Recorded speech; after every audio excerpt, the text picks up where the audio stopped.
natin yung set na to. Kasi dumating na yung tatlong helicopter eh. Kailangan pasabugin na natin yan. Alan! Ihanda yung tatlong helicopter! Natin yan!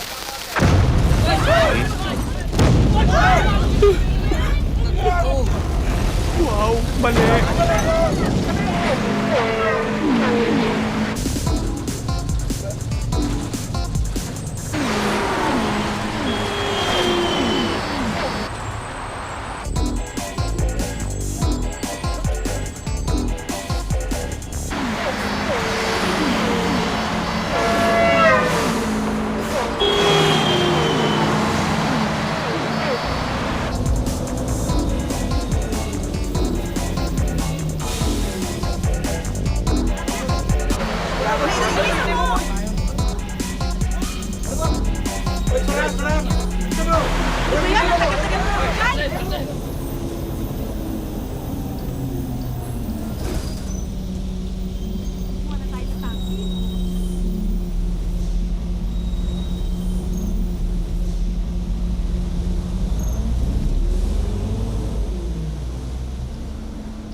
Direk, okay?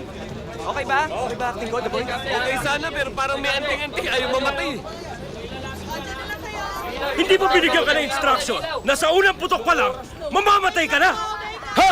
Hindi horror picture tong ginagawa ko na para kang zombie na hindi mamatay-matay! Direk, yung puso mo, Direk. Relax lang. Action picture ito ha! Direk, okay naman kay The Boy, di ba kasangga? Okay naman direct, take two na lang natin. Sige. Talagang take two ko yan! Pero magpuwera na kita, kukuha ko ng isang stuntman na magaling! Hindi katulad mo! Di bale, The Boy. Boboto pa rin kitang mayor.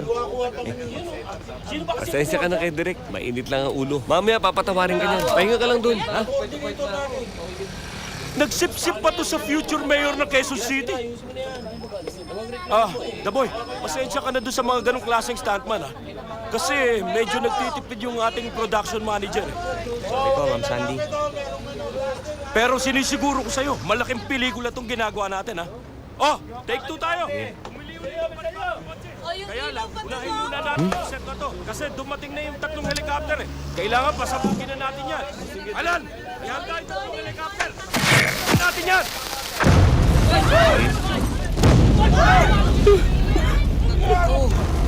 Wow, mali.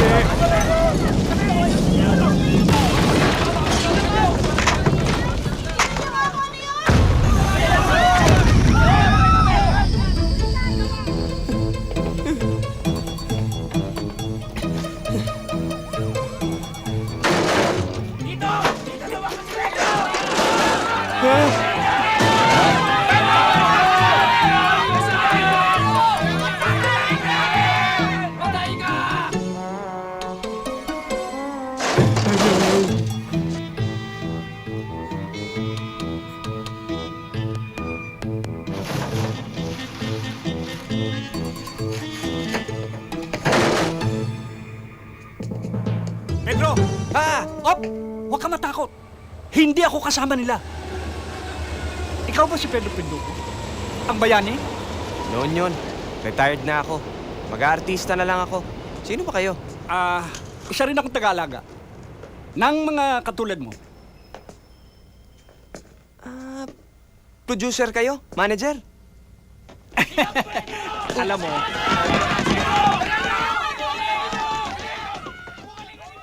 nakita kita. Hindi ka pwedeng magkaila sa akin. May potential ka eh. Naku, kayo naman. Maaari ba kitang makausap? Sige po. Ano po ba ang pangalan nyo?